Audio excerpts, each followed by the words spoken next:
کسی بزرگ نے کہا ہے کہ ہر انسان کے اندر ایک بچہ ہوتا ہے اور بچوں کو کہانیاں بہت پسند ہوتی ہیں۔ کبھی کبھی جو بات کسی لمبے چوڑے لیکچر سے سمجھ میں نہیں آتی وہ کسی چھوٹی سی کہانی سے سمجھ میں آ سکتی ہے۔ تو ہم اکثر مختلف کہانیوں سے کوئی بات سمجھانے کی کوشش کرتے ہیں۔ یہ بزرگوں کا، درویشوں کا، اللہ والوں کا ایک پرانا طریقہ رہا ہے۔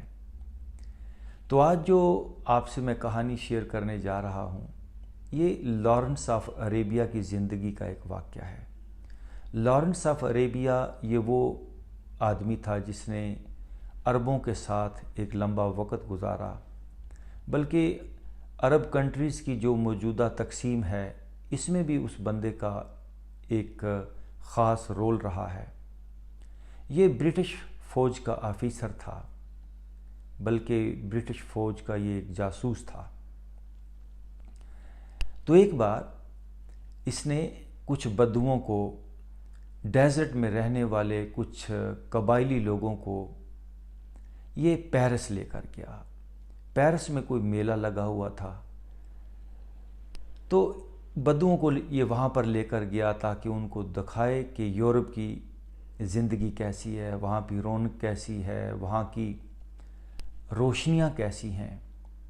تو یہ بدو اس کے ساتھ گئے، وہاں پہ کوئی میلہ تھا، تو یہ بدو اس میلے کو دیکھتے، جو بھی ان کا 8-10 دن کا وہاں پہ ایک سٹے تھا، تو بدو میلے میں گھومتے اور پھر جلدی جلدی واپس اپنے ہوٹل کے روم میں آ جاتے۔ تو یہ لارنس آف عریبیہ تھوڑا پریشان ہوا کہ بدو میلے کو انجوائے نہیں کر پا رہے، یہ کیا وجہ کیا ہے، یہ بار بار واپس ہوٹل میں کیوں جاتے ہیں۔ تو اس نے دیکھا کہ بدو جب واپس ہوٹل میں جاتے ہیں تو سارے اپنے اپنے کمرے کے واش روم میں گھس جاتے ہیں۔ تو اس نے ان سے پوچھا کہ بھئی آپ لوگ کیا کرتے ہیں واش روم میں ہر وقت؟ تو انہوں نے کہا کہ ہم یہ جو شاور ہیں، یہ جو ٹوٹیاں ہیں، یہ کھول کے تو ہم اس کو انجوائے کرتے ہیں، پانی اوپر سے گرتا ہے، ہم شاور لیتے ہیں۔ تو اس نے کہا اوکے، کیونکہ ڈیزرٹ کے اندر بدوؤں کے پاس یہ کوئی سہولت نہیں تھی۔ انہوں نے کبھی سوچا بھی نہیں تھا کہ کوئی ایسا بھی نظام ہوتا ہے کہ ٹوٹی کھولو اور اوپر سے پانی آ جائے۔ تو وہ بڑے خوش، ان کے لیے یہ بہت بڑی عیاشی تھی، کیونکہ ڈیزرٹ کے اندر پانی ہی سب سے بڑی ضرورت ہوتی ہے، پانی ہی سب سے بڑی عیاشی ہوتی ہے۔ تو خیر اس نے کہا ٹھیک ہے، ٹیک یور ٹائم، انجوائے۔ تو اب ان کا جب سٹے پورا ہو گیا 8-10 دن کا، تو لارنس آف عریبیہ نے ان سے کہا کہ صبح کو اتنے بجے گاڑی آ جائے گی، بس آئے گی، اس میں بیٹھ کے ہم کو واپس ایئرپورٹ یا سی پورٹ جیسے بھی وہ آئے تھے ہمیں واپس جانا ہے۔ تو صبح کو بس آ گئی، لیکن بدو سارے غائب، کوئی بدو بھی بس میں نہیں آیا۔ تو لارنس آف عریبیہ بڑا حیران کہ بدو کہاں گئے۔ تو وہ ان کے کمروں میں گیا تو وہ یہ دیکھ کے حیران رہ گیا کہ سارے بدو اپنے اپنے کمرے کی یعنی واش روم کی ٹوٹیوں کو کھول رہے ہیں۔ تو اس نے کہا یہ تم لوگ کیا کر رہے ہیں؟ انہوں نے کہا یہ ٹوٹیاں بڑی جادوائی قسم کی ٹوٹیاں ہیں، ہم بٹن دباتے ہیں پانی آ جاتا ہے، ان کو ہم گھماتے ہیں تو پانی اوپر سے گرتا ہے، ہم انہیں اپنے ساتھ لے کر جائیں گے، وہاں پر ہم ان ٹوٹیوں سے پانی لیں گے۔ تو لارنس آف عریبیہ نے ان سے کہا ارے پاگلو، یہ پانی ان ٹوٹیوں میں کہیں اور سے آ رہا ہے، یہ خالی ٹوٹیاں کافی نہیں ہیں، آپ یہ ٹوٹیاں بھلے ہی اپنے ساتھ لے کر جاؤ لیکن ان ٹوٹیوں میں پانی نہیں آنے والا، ان ٹوٹیوں کے پیچھے ایک سسٹم ہے، ایک پائپ لائن کا ایک لمبا نیٹ ورک ہے، پیچھے ایک بڑا ٹینک ہے، وہاں سے پانی آتا ہے، تو یہ خالی ٹوٹی اپنے آپ کے اندر کسی کام کی نہیں ہے۔ یہ کہانی آپ کو کیوں سنائی؟ ہمارے پاس اپنی لائف کو امپروو کرنے کے لیے جو بھی ذرائع ہیں، ایجوکیشن ہے یا صحت ہے، یہ بس ویسے ہی ہے، ان ٹوٹیوں کی طرح ہی ہیں۔ ہم جب تک یونیورسل فورس کے ساتھ جڑتے نہیں،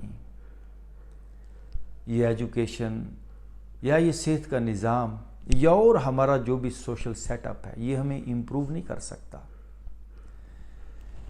اقبال نے ایک بڑی پیاری بات کہی۔ اقبال کہتا ہے، اٹھا میں مدرسہ و خانقاہ سے غمناک، نہ زندگی نہ محبت نہ معرفت نہ نگاہ۔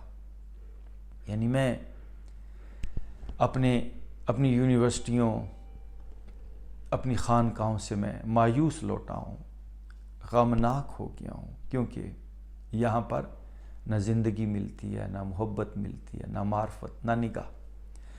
زندگی اس وقت تک مل ہی نہیں سکتی، معرفت، محبت، صحت اس وقت تک مل ہی نہیں سکتا۔ اور یہی چیزیں ہیں لائف کو امپروو کرنے کے لیے۔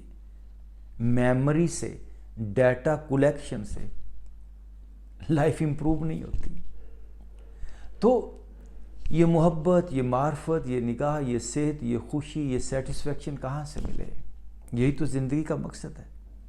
جب تک آپ اس یونیورسل سورس کے ساتھ جڑتے نہیں، جب تک آپ اس بڑے نیٹ ورک کے ساتھ جڑتے نہیں، جب تک آپ کا کنیکشن نہیں ہوتا، اس وقت تک آپ ایک خالی ٹوٹی کی طرح ہی ہیں۔ آپ کا پورا نظام زندگی روکھا روکھا رہے گا، کبھی پیاس نہیں بجھے گی، تشنگی مسلسل قائم رہے گی۔ یاد رکھیے، زندگی اندر سے باہر کی طرف آتی ہے، یہ زندگی کا اصول ہے۔ ہم پیڑ کے اوپر پھل کو نہیں لگاتے، ہم کسی شاخ کے اوپر پھول کو نہیں لگاتے۔ پھل شاخ سے نکلتا ہے، پھول شاخ سے پھوٹتا ہے، پھول شاخ سے باہر کی طرف آتا ہے۔ ایسے ہی زندگی آپ کے اندر موجود ہے۔ تو جو بھی ہمارا ایجوکیشن کا سسٹم ہے، یہ آپ کو اس سسٹم کے ساتھ جوڑنے کی بجائے اس سسٹم سے توڑتا ہے۔ اس سسٹم کے ساتھ جڑنے کے لیے لرننگ کی ضرورت نہیں ہے، بلکہ آپ کو ان لرن کرنا ہوتا ہے۔ آپ کی لرننگ، آپ کا لائف سٹائل، آپ کا بیہیویئر، آپ کی ہیبٹس، جو کچھ آپ نے سیکھا ہے، یہ ایک لیئر بناتا ہے۔ انسان لیئرز کے اندر بند ہے۔ جس طرح ایک پیاز ہوتا ہے، پیاز کا چھلکا ہوتا ہے ایک کے بعد ایک، ایسے ہی انسان کئی قسم کے حجابوں کے اندر، کئی قسم کے پردوں کے اندر بند ہیں۔ گھونگٹ کے پٹ کھول رہے تجھے پیا ملیں گے۔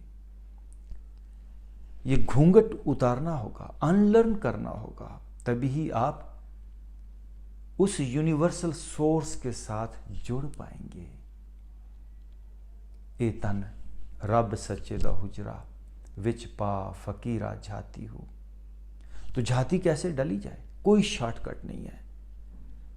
میں پھر کہتا ہوں، کوئی شارٹ کٹ نہیں ہے۔ آپ کو پراپر اپنے اوپر ورک کرنا ہوتا ہے۔ جو سٹریسز ہیں، جو لیئرز ہیں، ان کو ڈیزالو کرنا ہوتا ہے۔ جیسے ہی وہ لیئرز ہٹتی ہیں، آپ اس یونیورسل فورس کے ساتھ جڑ جاتے ہیں۔ جتنی وہ لیئرز ہٹتی ہیں، آپ کا اتنا کنیکشن بلڈ ہوتا چلا جاتا ہے، اور آپ کو اتنی صحت، اتنی خوشی، اتنا علم اندر سے پھوٹتا ہے۔ یاد رکھیے۔